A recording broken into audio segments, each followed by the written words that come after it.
University itu dia punya hospital, Oh, sama kayak oke. UI punya Salemba. Nah, RSCM itu ya? RSCM. Mhm. Unsri punya Husin, ya kan? Mhm. Nah sama, Jiangxi University dia punya Jiangxi Hospital. Mmm. Makanya namanya Jiangxi. Oh, Itu iya. sebenarnya basic-nya fisioterapi. Ya Fisioterapi. sekarang aja terkenal, padahal saya 2010 sudah melakukan Oh. itu. Ya, sebenarnya Ilmunya chiropractic, chiropractic kalau di di barat. barat? Nah, tapi Oke. kalau di Cina itu namanya Tuina.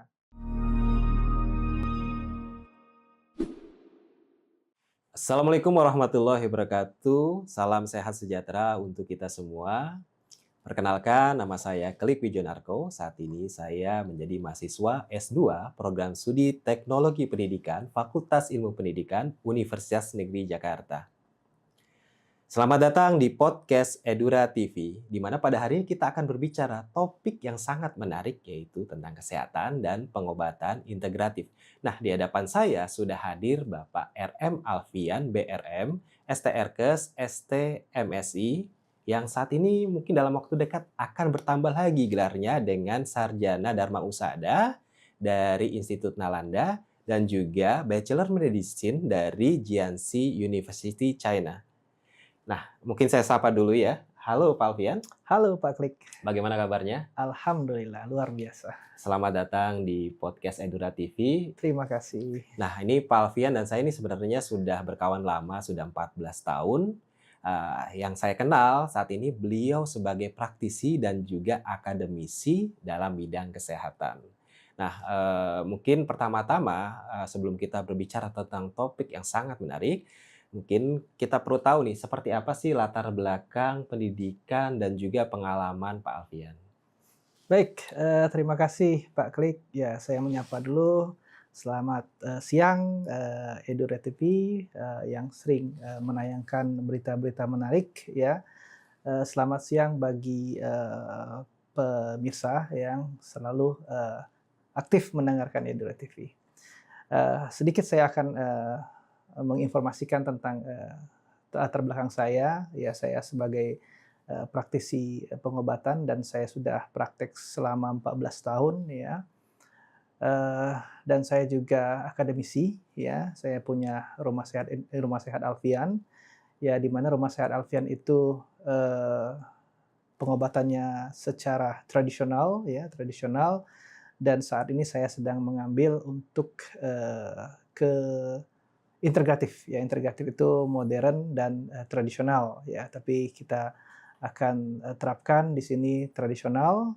Dan saya selama ini kuliah ya, S1 di Palembang dan S2 saya di Herbal Medic UI ya. Saat ini juga saya sebelumnya saya ngambil fisioterapi D4 di Binawan.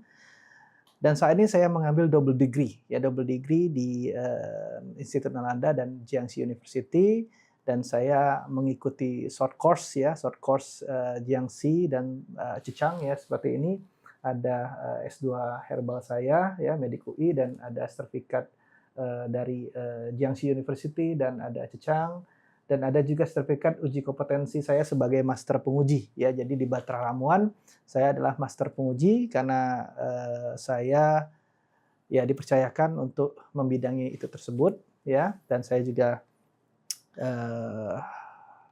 saat ini ya prakteknya juga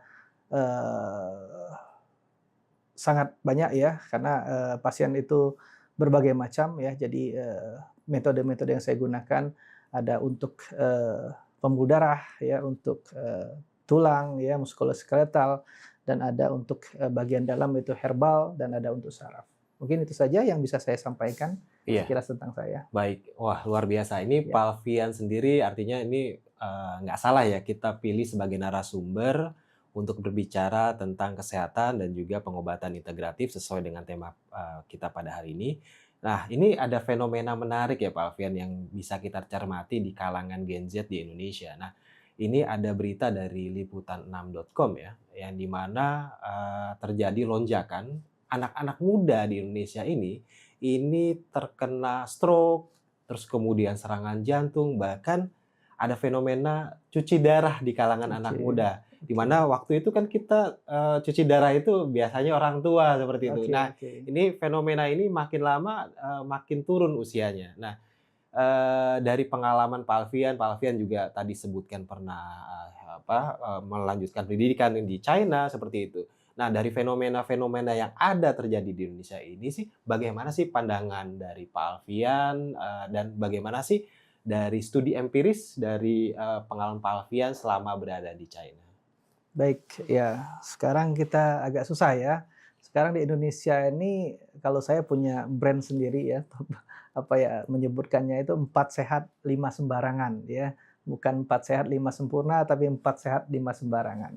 Kenapa saya sebutkan itu? Karena tren zaman sekarang itu anak-anak muda zaman sekarang itu banyak yang instan-instan ya, seperti junk food ya, mie instan ya, dan high glukosa ya, seperti soft drink ya. Nah, itu penyebab-penyebab dari penyumbatan ya. Penyebab-penyebab menjadikan tensi meningkat ya. Terjadilah vasokonstriksi karena pembuluh darah menyempit, akhirnya tensi meningkat ya. Ada lagi karena sumbatan ya, sumbatan seperti makanan-makanan yang berlemak ya, terus juga minuman yang tinggi gula ya. Kalau kita lihat soft drink itu satu botol, tapi mungkin kita rebus gulanya bisa separuhnya. Atau dari kalori-kalori kita bisa cek ya, glukosanya itu berapa di situ, di ingredientnya itu, di komposisinya itu terlihat.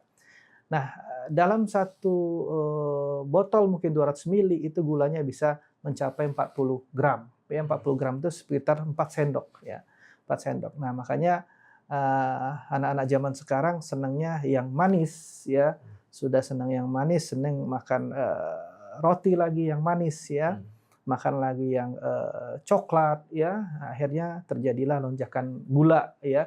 Gula bukan genetik, gula pola hidup ya, gula pola hidup yang biasanya zaman dulu ya, mungkin nenek-nenek kita atau orang tua yang kena gula ya karena proses degeneratif. Nah, saat ini anak muda yang terkena degeneratif ya, akhirnya penyumbatan itu akan menyumbat arteri jantung ya, menyumbat arteri karotis jadi stroke ya, kalau jantung jadi koroner ya, menyumbat lagi arteri renalis ya, akhirnya menjadilah ginjalnya bermasalah ya, akhirnya terjadilah degeneratif, penurunan fungsi ginjal ya, akhirnya terjadilah cuci darah ya, fungsi ginjalnya menurun. Nah, itulah fenomena zaman sekarang di Indonesia ya, kebanyakan ya. Nah, saya lihat, saya meng-compare ya, karena saya kuliah di Jiangxi University, saya di rumah sakit ya, saya Jiangxi Hospital, itu kita melihat anak-anak muda di sana, mereka itu hard worker ya. Hard worker ya? Iya, hard worker, kerja keras, dan mereka itu budidaya jalan ya. Mereka pakai subway, mereka jalan, dan karena saya di rumah sakit itu lantainya sampai 10 atau lebih ya, saya lupa ya, kalau saya salah saya itu di 8, 9, 10, tapi kayaknya masih ada deh 15 lantai atau berapa ya. Nah, karena stase saya waktu itu di ortopedik, terus di akupuntur, dan satu lagi itu di herbal ya kalau nggak salah ya. Stase saya itu 89, 7, 89 lantainya. 10 itu tempat kita morning report ya.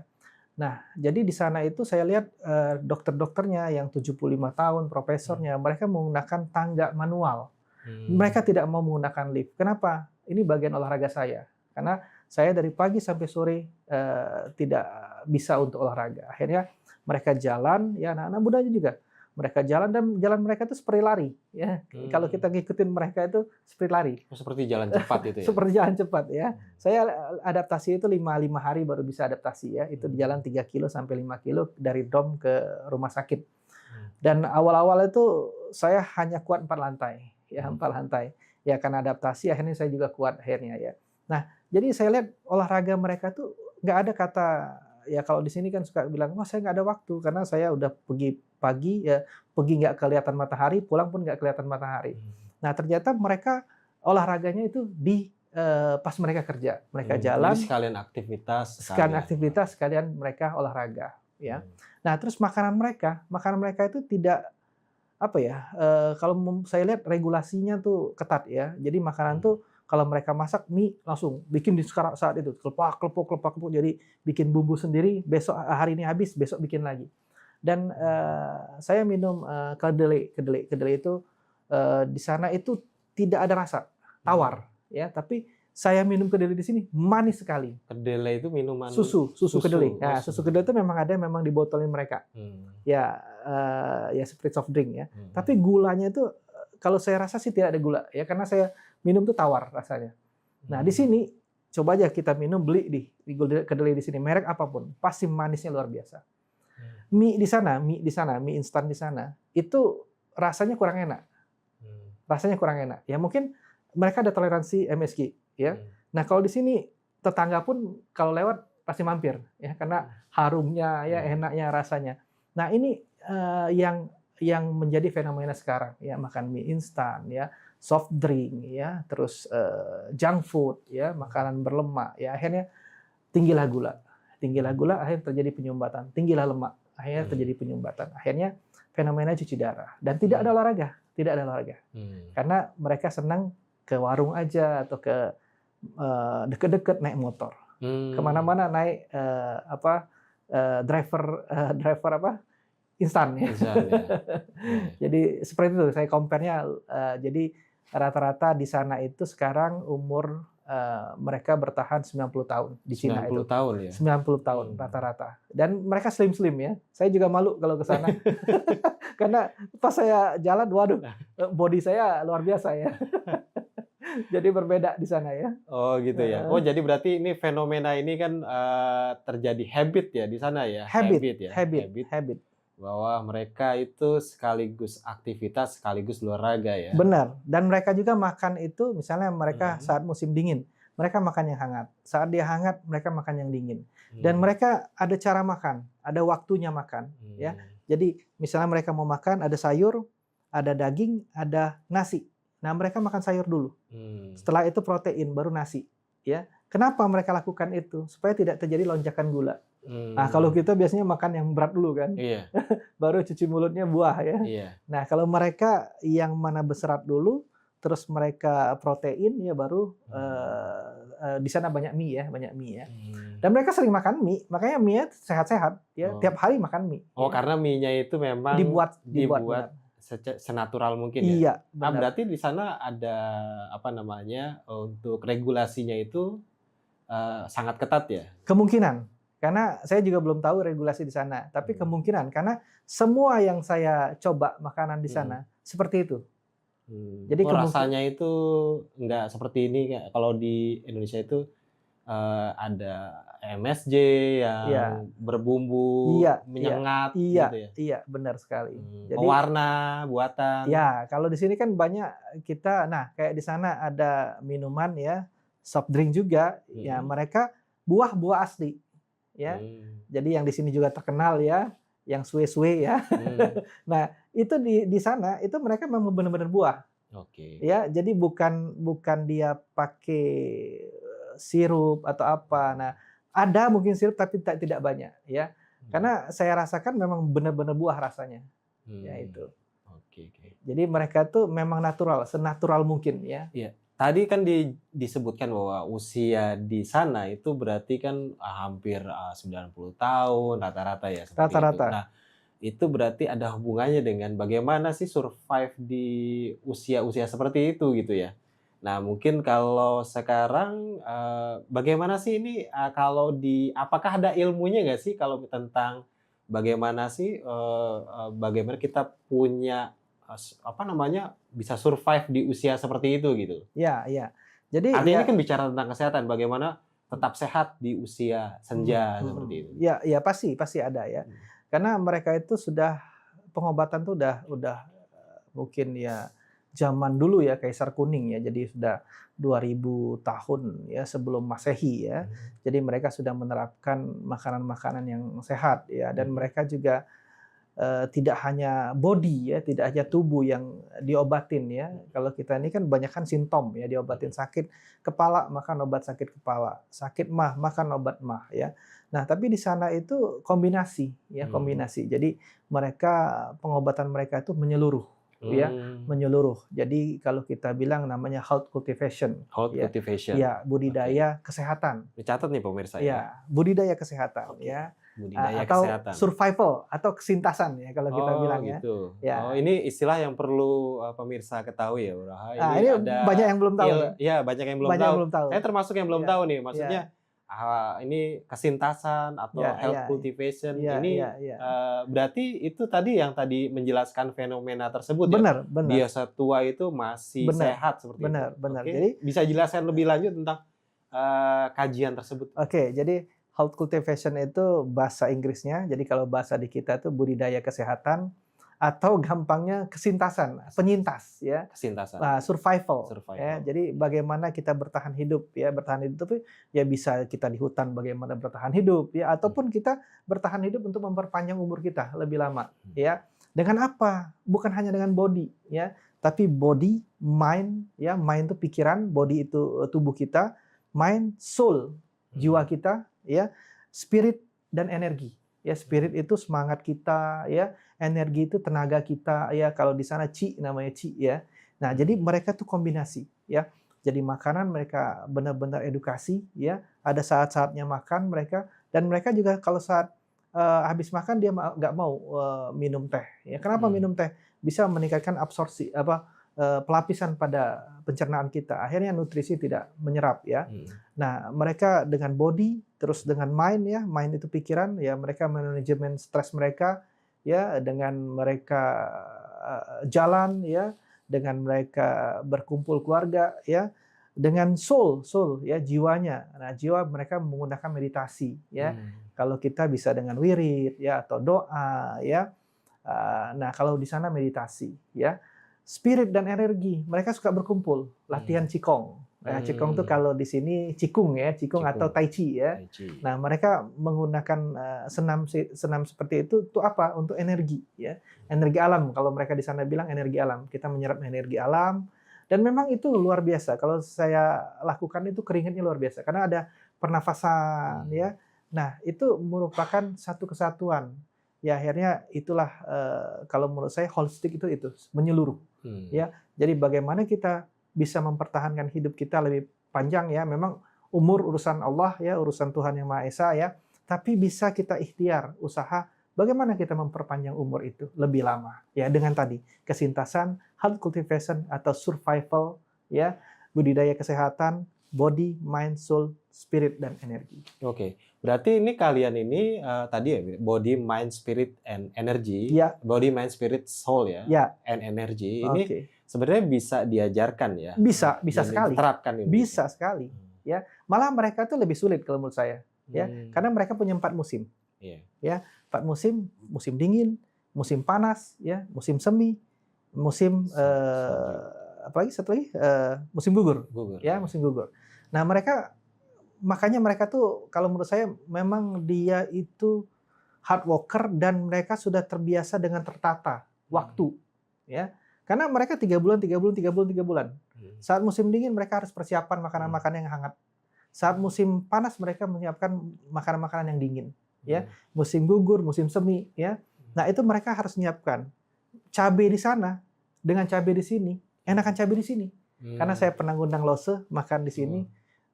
Kita bikinin cabai, seneng banget dia. Kenapa? Sebentar, Lose ini siapa ya, Pak? Lose Biar bisa ini, jelasin ya. Iya, Lose ini kalau kita sebut guru ya. Oh, guru. Guru. Okay. Nah, kebetulan bagian kalau di sana tuh dekan ya, bagian internasional. Okay. Nah, dia datang ke sini yang dari Jiangxi University. Dekan hubungan internasional. Hubungan internasional, dan memang dia memegang Jiangxi University untuk Chinese medicine. Ada juga yang dari Zhejiang ya, itu bagian internasional juga, datang ke sini terus ke sini ini ke rumah ini gitu. Iya, ke rumah Pak Alfian. Ke rumah kita ya, ke rumah ini kita. Menarik nih pemirsa ya. Jadi apa namanya? Waktu itu ini berarti kunjungan balik ya dari kunjungan balik ya, mereka kunjungan balik dan datangnya ke rumah Pak Alfian sendiri. Iya, Wah, alhamdulillah. Luar biasa sendiri ya. Iya. Ini berkah juga nih kayaknya. Berkah. Jadi saya bisa ceritain nggak tentang poin itu tuh? Iya. Jadi saya itu awalnya sekolah karena dikasih beasiswa double degree. Saya ke Jiangxi University. Nah, karena saya ngurusin teman-teman rombongan angkatan pertama, terus rombongan angkatan kedua, ya dari Institut Nalanda mempercayakan saya. Ya, Pak Alfian coba deh ikut kita kerjasama ke beberapa university ya. Saya diajak lah ya. Padahal saya orang baru di situ ya. Waktu itu baru hanya universitas itu saja atau ada beberapa tawaran? Ada beberapa tawaran. Ada beberapa tawaran. Jadi nah ini ada hubungan dari Dr. Willy ya namanya. Dia banyak kenal ya. Akhirnya saya diajak juga. Oke, saya diajak. Akhirnya saya datanglah lagi ya karena saya sudah kuliah Jiangxi. Saya datang lagi resmi. Jadi ke Jiangxi University itu ketemu rektornya langsung. Terus saya ke Zhejiang University juga ketemu sampai wakil rektor ya. Kalau salah waktu itu wakil rektor ya, karena rektornya lagi berhalangan. Nah, kalau Hubei University itu rektornya langsung dan wakil rektornya pernah ke sini. Pernah ke sini. Alhamdulillah. Jadi sejarah ya itu kelanjutan kita bisa bertemu dan mereka senang datang ke Indonesia. Makanya tadi saya bilang cabai tadi ya. Nah, kenapa cabai di sana tuh mungkin kurang enak dirasakan dia karena umurnya 3 bulan kan. Mereka kan 4 musim ya. Jadi mereka percepat pertumbuhan cabai itu ya dengan teknologi. Nah, kalau sini kita umurnya panjang ya kan. Cabai itu benar-benar matang, benar-benar tumbuh dengan sempurna. Ya, kalau di sana dipercepat ya. Makanya tadi saya ngomong cabai ya. Nah, makanya mereka itu lebih kalau saya lihat ya bukan saya karena saya ke sana ya. Jadi mereka hidupnya lebih teratur. Ya, lebih teratur ya makanya tadi mereka juga menerapkan body, mind, soul, spirit, energi ya. Untuk mereka lebih sehat ya karena mereka 4 musim dan mereka juga hard worker ya. Itu kalau saya lihat kemarin saya ya karena tadi jalan-jalan sudah ke 4 provinsi ya. Hubei, Zhejiang dan Jiangxi dan Hainan. Saya ke Hainan. Nah, saya tanya iseng-iseng nanya ya. Ya ternyata di sana tidak ada lagi orang yang di kolong jembatan. Ya, jadi taraf mereka sudah meningkat ya. Taraf mereka meningkat. Ya mereka peduli dengan kesehatan ya. Jadi di sana tuh sedikitlah yang gemuk ya kalau saya lihat ya. Ya slim semua karena mereka jalan. Ya anak-anak mudanya sudah jadi habit. Berarti dari yang pengalaman di Prince Pak Alfian itu sebenarnya konsep kesintasan atau health cultivation tadi itu sebenarnya bisa diterapkan di Indonesia. Bisa sekali. Tadi menjawab pertanyaan tersebut ya. Malah lebih mudah. Ya kan mereka 4 musim kita hanya musim 2, hujan dan panas. Lebih mudah. Ya. Jadi kita tidak perlu menyiapkan aturan yang susah ya. Karena kita lebih mudah dengan waktu musim ya. Kita mau apa aja ada di negara kita, apa aja ada. Herbal tersedia banyak. Nah, malah yang di Cina tuh namanya senjang ya, jahe itu ada di kita ya. Terus apalagi ganjang ya, itu kayu manis ada di kita. Ada semua di kita ya. Oh, justru lebih lengkap ya untuk pengobatan tradisional ramuan Indonesia. Lebih lengkap. Kalau saya lebih lengkap karena kita ini tropis. Jadi tumbuhan apapun hidup. Ya, cuman di sana mungkin karena regulasi pemerintahnya mereka boleh menggunakan hewan. Ya, hewan untuk obat ya seperti kalajengking, ular ya, kecoa itu dibuat obat ya. Nah, di sana mungkin regulasinya berbeda. Nah, kalau kita kan yang beracun nggak boleh. Makanya di kita tuh pasti ada toksisitas. Ya namanya kita belajar toksisitas. Sebelum kita uji efikasi. Efikasi itu uji manfaat. Ya. Jadi sebelum kita uji manfaat, kita harus tahu toksisitas di herbal ini. Apakah bisa dikonsumsi atau tidak. Nah, toksisitas ada terbagi 3. Jangka pendek, jangka menengah, jangka panjang. Itu dites. Baru boleh efikasinya, manfaatnya untuk terapeutik, untuk pengobatan. Nah ini tadi ya dari fenomena menarik di anak muda ini. Nah sebenarnya kalau misalkan yang tadi Pak Alfian jelaskan gitu ya, bahwa Pak Alfian sudah pernah belajar sampai ke China seperti itu. Dan bagaimana sih health cultivation ini nantinya bisa diterapkan dalam penerapannya itu seperti apa sih di Indonesia? Ya sangat bisa. Ya misalnya contoh kasus saja, kasus di sini ya. Ada pasien dia bermasalah dengan lambungnya, ya kan? Kita obatin bodinya, ya, karena dia sudah ada BAB-nya berdarah, ya, hitam, ya, berarti ada luka, ya, ada luka di pencernaannya, ya. Bodinya kita obatin, ya, kita kasih herbal, ya, untuk lukanya itu, ya, untuk menurunkan asam lambungnya, untuk lukanya kita obatin, ya. Nah, tapi selain bodinya orang-orang masalah mah ini, masalah gastritis, masalah lambung ya atau ulkus ya, itu pasti mengalami ada stres. Ya, stres itu ya kadang nggak disadarin ya, tapi dia merasakan asam lambungnya naik, stres ya. Oke. Nah, selain body kita obatin mind pikirannya. Ya kan bisa kita terapkan kan? Yeah. Ya, mind-nya bisa kita terapkan. Kan health cultivation tadi body, mind, soul, spirit, energi. Okay. Mind-nya kita bisa terapkan. Kita ajak mereka berpikir untuk kalau ada masalah sholat 2 rakaat. Ya, ada masalah cari komunitas untuk menghibur diri atau dia bisa masak atau dia senangnya bertanaman ya. Bergabung dengan komunitas ya, ngobrol ya. Nah, akhirnya asam lambungnya akan turun. Ya, komunitas yang positif ya Pak ya. Positif dong, positif dong. Ya. Soalnya ada komunitas yang saling mendukung, ya, yang saling mendukung. Yang saling mendukung lah ya. Saling mendukung. Cari tuh pemirsa. Ya, okay. Body, mind, soul, jiwanya ya dengan dia sering berdoa, ya, sholat, itu kan kadang-kadang kita lebih tenang kan.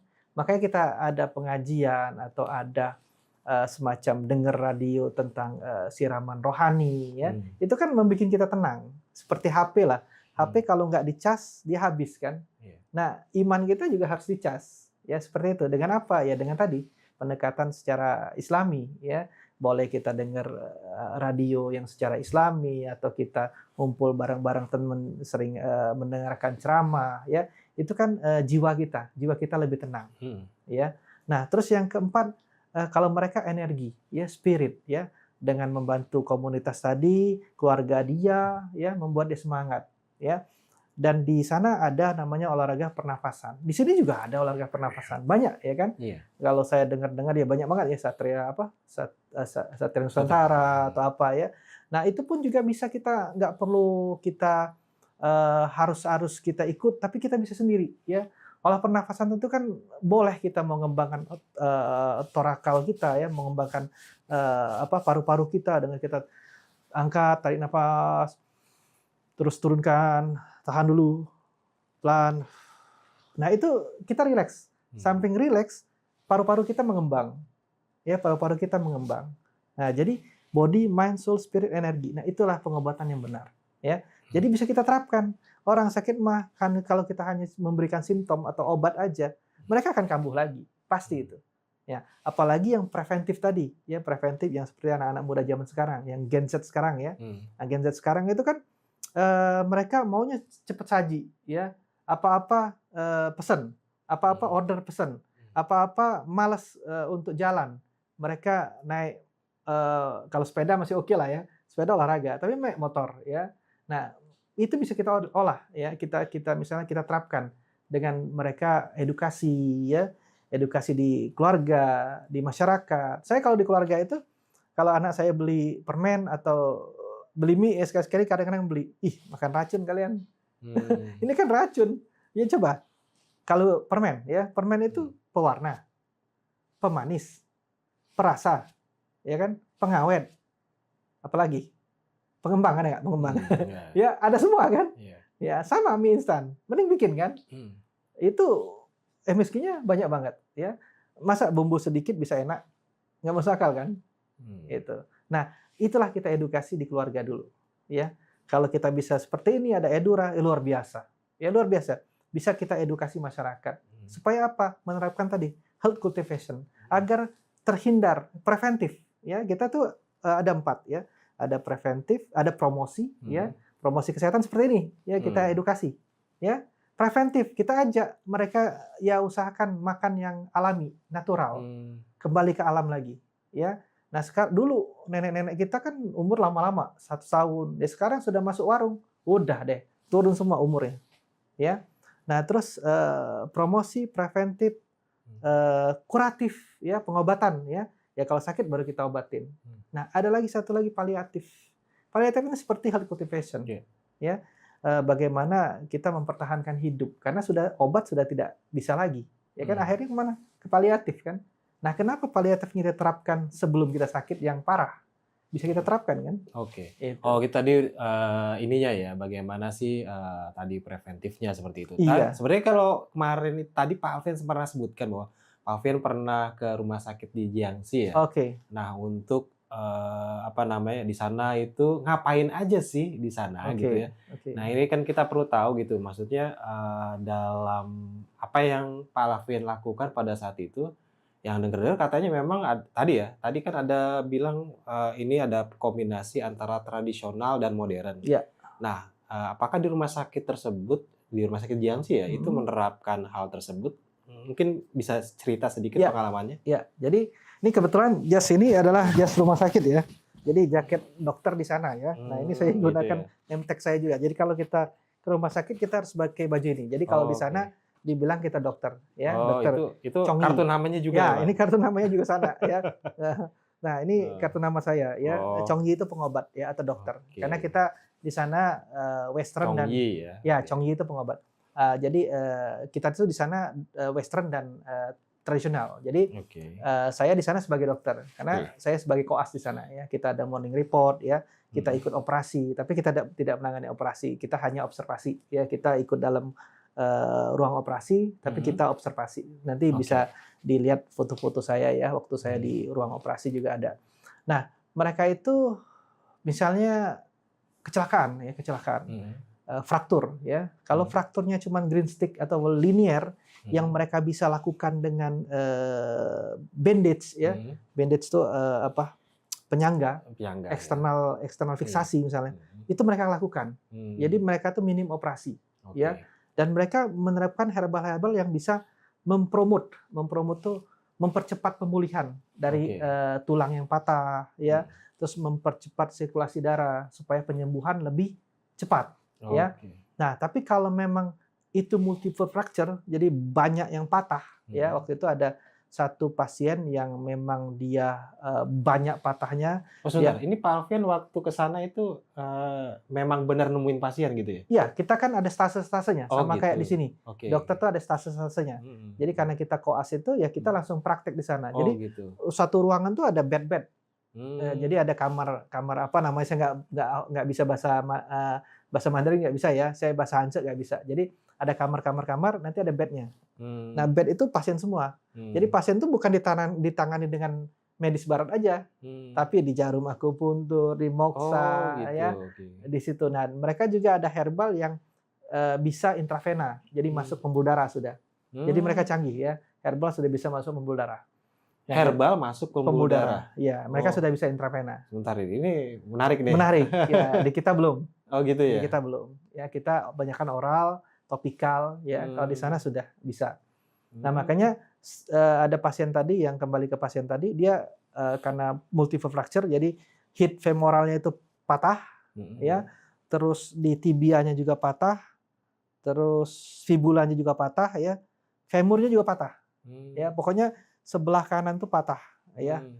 Dia naik motorcycle itu kan nggak berbunyi, Iya. ya kan mereka Listrik elektrik ya? semua, Iya, listrik iya. semua, sana listrik semua. Makanya kalau langitnya itu biru banget, ya, Mmm. karena polusinya sedikit, ya. Mhm. Nah, akhirnya ketabrak, ya mungkin nggak kedengeran atau gimana, plak, ya akhirnya patah.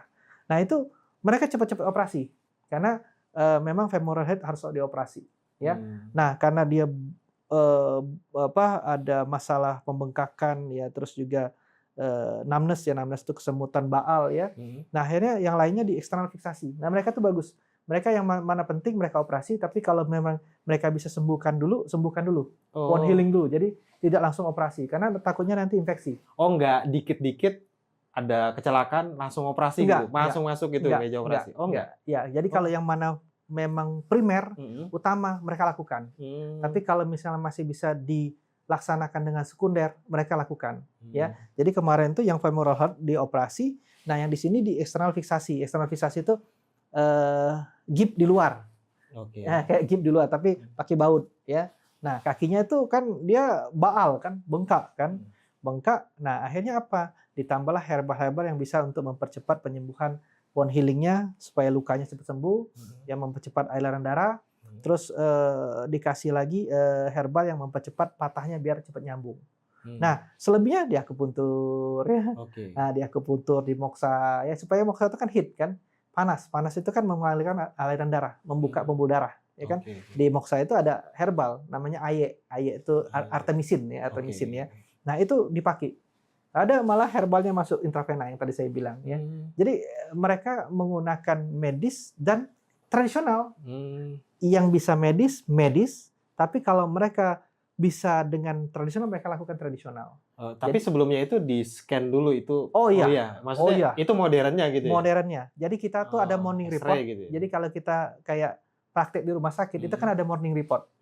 Morning report tuh misalnya pasien si A dengan keluhan utamanya apa, keluhan penyertanya apa, segala macam apa, sudah diobatin apa, atau masuk jam berapa, itu kita morning report dulu. Oh, pasien ini mau operasi, berarti sudah ada MRI-nya, data MRI-nya sudah ada, malah 3D. 3D, mereka punya 3D malah. Ya, jadi nanti di situ ada perawat, ada dokter senior, ortopedi, anestesi. Nah, kita koas, kita di belakangnya, kita koas ya. Nah, itu kadang kita ditanya juga. Kita ditanya, jadi dites juga. Ya kayak saya waktu itu ikut operasi vagus. Vagus tuh operasi lututnya itu masuk ke dalam. Jadi kayak X. Nah, karena itu mungkin beban atau genetik saya juga nggak tanya, karena dia bisa bahasa Mandarin, saya nggak bisa kan. Saya bisa bahasa Inggris doang kan. Nah, dia nge-X ke dalam. Nah, itu ditayangkan dulu ya. Mau diapain nih gitu kan, ditanya kan. Nanti kita obatnya apa disiapkan segala macam ya, penanganannya apa ya, misalnya jarum segala macam atau cutternya ya untuk ini, terus ada nilnya atau misalnya apalagi baut skrup ya, ada platnya ya. Nah, itu semua disiapkan. Nah, setelah kita morning report sudah lengkap semua, nah baru kita ruang operasi ke bawah. Ruang operasi itu paling bawah lantai berapa saya lupa ya. Nah, itu kita ganti baju semua. Ganti baju itu steril harus. Baju-baju kita nggak boleh dipakai. Jadi kita sudah disiapkan baju untuk operasi. Ya, jadi baju operasi. Dan itu luar biasa, operasinya itu banyak ruangannya ya. Itu kayaknya ada 10 deh ruangan operasi itu. Jadi mereka cepat banget. Ya cepat banget. Dan mereka juga ronsen tuh berapa kali-kali. Jadi mereka tuh memang benar-benar, misalnya pas waktu saya operasi, mereka itu juga sadar, yang pasiennya sadar. Oh, pasien sadar. Pasiennya sadar. Jadi anestesi lokal. Oh, pasien sadar. Ya, pasien operasi sadar. anestesi lokal. Ya? Anestesi lokal, pasiennya sadar ya. Jadi di black ya. Mereka... Jadi pas waktu nge-black dia bisa ngelihat ya? Bisa. Ya, tapi kan dia kan begini. Ya nggak bisa ngelihat begini ya. Itu kan ya dia bisa kan, dia sadar ya. Nah, tapi ya nggak rasa di sini kan. Nah, itu kita ngelilingin kan, kita rame. Nah, itu kan nggak ada perawat, dokter semua. Jadi dokter semua yang nanganin. Jadi perawat hanya mengantarkan di pintu, selesai, semua dokter. Jadi di situ ada dokter anestesi, ada dokter ortopedik, ada dokter bedah, ada residen, ada koas kita. Ya, udah ngebelek ya kan. Ada juga diketok-ketok ya kan. Nah, nanti dipasang baut, misalnya baut 1. Nah, baru di ronsen lagi, kita keluar. Nanti udah bagus. Masuk lagi baut 2, di ronsen lagi. Ya. Masuk lagi plat, ya, udah bagus. Ronsen lagi. Sampai ada 6 kali kayaknya ronsen. Saya tanya juga, ini radiasinya gimana? Lose, saya bilang, dok gitu. Oh, ini aman karena kita lebih kecil radiasi kita. Karena alatnya sudah canggih ya, jadi minim radiasi. Kenapa kita lakukan itu? Karena supaya pasti. Ya, kalau kita nggak ronsen nanti nggak pasti. Pernah kejadian ada yang skrup yang nyentuh sarafnya. Jadi operasinya berhasil, skrup itu menyentuh sarafnya, akhirnya sakit terus. Akhirnya black lagi kan. Nah, dengan kejadian-kejadian sebelumnya mereka menerapkan itu. Jadi ronsen itu berkali-kali. Dan itu saya lihat cepat banget. 1 jam udah kelar, ya. 1 jam udah kelar, terus ada lagi ruang operasi lain. Wah, itu banyak banget, luar biasa. Canggih. Ya, kalau saya lihat canggih banget. Gitu. Oh, jadi di sana memang itu di Jiangxi Hospital. Jadi Jiangxi University itu dia punya hospital. Sama kayak UI punya Salemba. RSCM itu ya. RSCM. Unsri punya Husin, ya kan? Nah, sama Jiangxi University dia punya Jiangxi Hospital. Makanya namanya Jiangxi.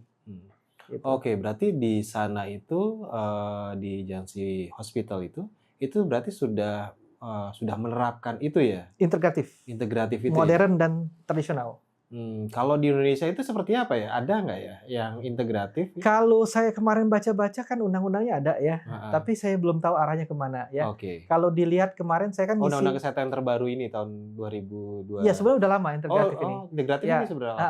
Interkontinental, terus juga ada komplementer dulunya kan, pelengkap, perawat boleh ke herbal ya, dokter boleh ke tradisional ya. Nah, cuman pas waktu saya ngisi di RS Suraji, saya pernah ngisi di RS Suraji. RS Suraji. RS Suraji Klaten Di itu, Klaten ya? itu Oke. punya Kemenkes, Punya ya kan? Kemenkes ya. Nah, waktu itu kita coba PKL di sana, ternyata CI-nya belum ada. Oh, oke. CI itu clinic CI itu instructor, oh, jadi clinical instructor. Nah, clinical padahal instructor. di tempat dia itu sudah ada ruang untuk tradisional, jamu. Kemarin saya ngisi sebagai narasumber, sebagai integratif juga, saya menyampaikan integratif. Jadi saya narasumber di sana, saya menyampaikan integratif. Nah, karena tadi CI-nya belum ada, kita tidak bisa praktik di sana. Nah, itu kesempatan luar biasa kalau kita punya rumah sakit yang bisa menerapkan integratif. Jadi kita bisa mahasiswa bisa praktik di sana, ya mereka bisa PKL di sana, supaya apa? Supaya itu menjadikan langsung praktek, ya kuliah langsung praktek. Ini luar biasa. Ini kalau dikembangkan luar biasa di Indonesia.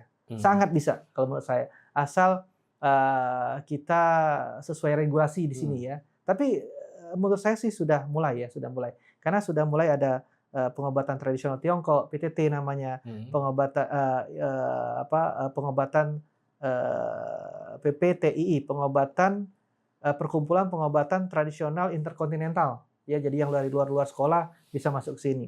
Ada lagi pengobatan tradisional Indonesia. Ya, ada lagi jamu. Ya, sekarang udah banyak ya. Dan itu di bawah Konsil Tenaga Kesehatan Tradisional. Oke, berarti dari pengalaman ya Pak Alvin yang pernah dapatkan di Cina itu, sebenarnya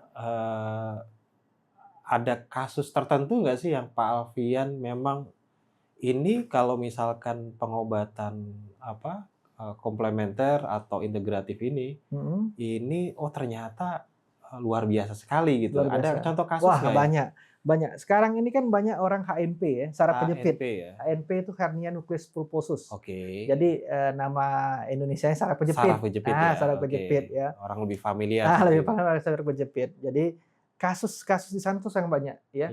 Apalagi yang frozen shoulder, bel pasi itu banyak. Karena mereka ada dingin ya.